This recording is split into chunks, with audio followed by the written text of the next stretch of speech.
Listen closely, for today I speak of more than just metal. I speak of legacy, a history cast into tangible form.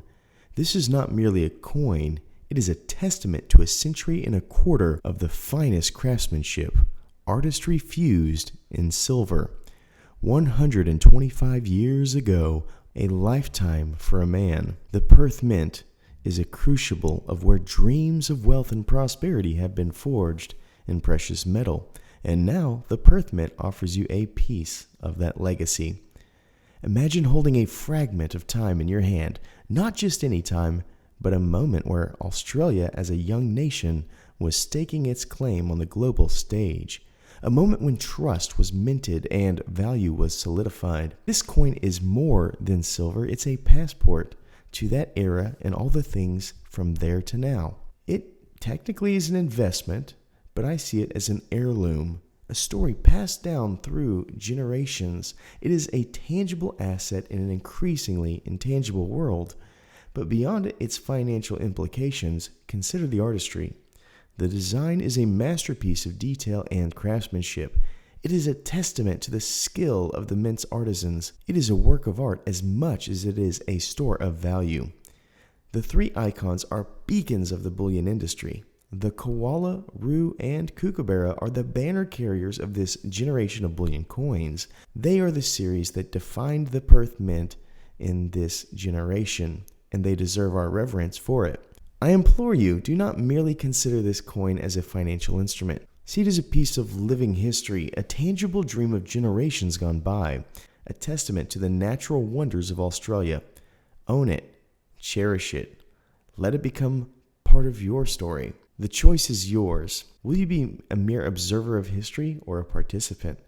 Find out in the culture of currency as we assess this coin to see if it's right for your collection. I bought mine at APMEX.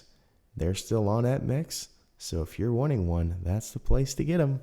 This coin, as stated, celebrates 125 years. That is generations in the nation of Australia, which honestly mimicked many of the growing pains of an establishing nation felt here in the U.S. The parallel events we will cover will hopefully not only remind you of what Perth Mint was born into, but also echoes many of the elements we remember about our own land in the United States. 125 years ago, in the late 1890s, Australia was a nation undergoing rapid change. The echoes of the gold rush were still reverberating, shaping the country's economy and society, including the Perth Mint. Yet, the nation was also grappling with some significant challenges such as drought, economic stability, and social unrest. The late 19th century was a period of economic boom and bust for Australia. The gold rushes of the previous decade had led to significant wealth and population growth. However, the exhaustion of many of the gold fields and the cyclical nature of the economy led to some economic instability. Politically, Australia was on the cusp of significant change.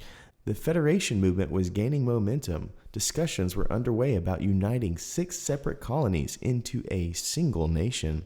This period also saw growing labor activism in the form of unions as workers sought better conditions and wages. This echoed our own industrial revolution in the United States. The U.S. saw labor activism a couple of years before in places like steel mills and auto factories, which led in many ways to a path to create a middle class. The vast majority of Australians lived in rural areas, primarily engaged in agriculture. The development of irrigation systems and the expansion of wheat cultivation were transforming rural life. However, the country was also grappling with the challenges of drought, which had a devastating impact on farmers and the wider economy. This is a theme that's still followed today. Cattle and sheep are still major sources of Australian economy, and in fact, country music from the United States is still one of the largely followed trends in Australia. The late 19th century was a difficult period for Aboriginal Australians, the native people. The process of dispossession of their lands continued, and many Indigenous people faced discrimination and hardship. While some progress was made in terms of protection and rights, the overall situation for Aboriginal Australians remained fairly bleak. We know all too well in America about what we've done to native people, and obviously we had slavery and things like that in the United States.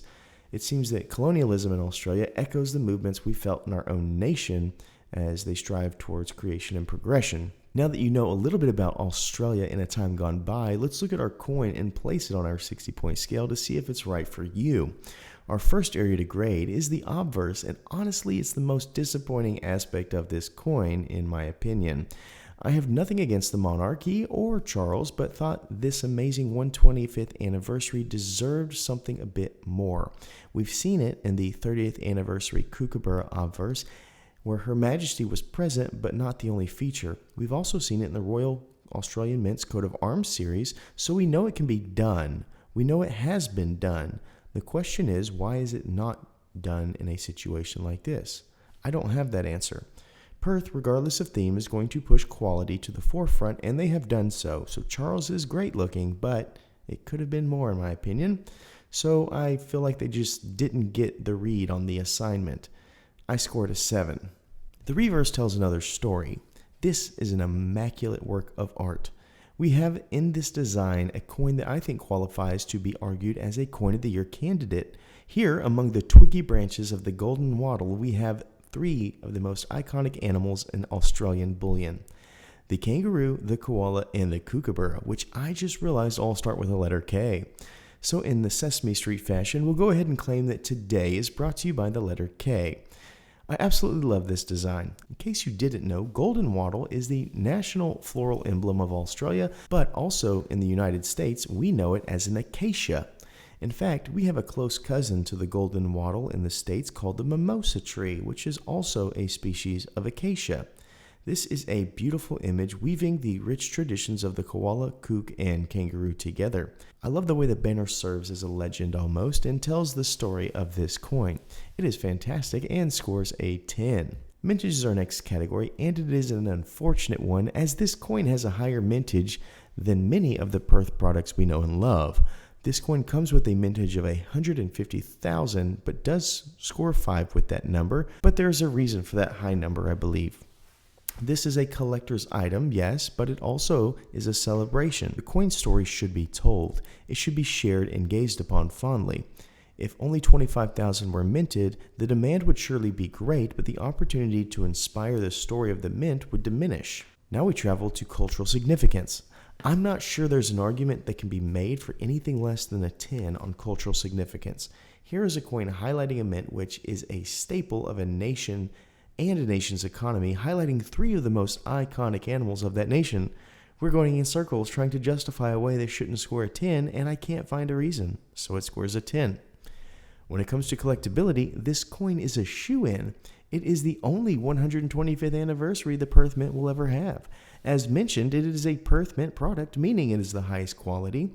It hosts 3 amazing animals in stunning design, 2 of which are some of the most sought-after series in the world of bullion, and the other, the kangaroo, in my opinion, is the most underrated mass-produced world bullion coin. This will be a coin that tells a story for generations to come and scores a 10. Now for uniqueness. The koala and kookaburra alone are very unique as the artwork changes every year. The coin features both, and the roo in a way that we'll only see here and on preceding possible anniversary coins. This coin is basically its own privy mark. This coin combo may be the best combo since a burger and fries and cherry pie, scoring it a solid 10 and bringing us to our final thought and score. The Perth 125th anniversary coin crusades across the line at an elite 52 out of 60. I was really worried that a higher mintage amount would keep this coin from the highest of coin ratings, but it soars in spite of a 150,000 mintage number. It is a coin for now and always. It is a coin for you and I. It is truly fit for all. Thank you so much for watching, and please remember, as always, to stay classy and current with the culture of currency.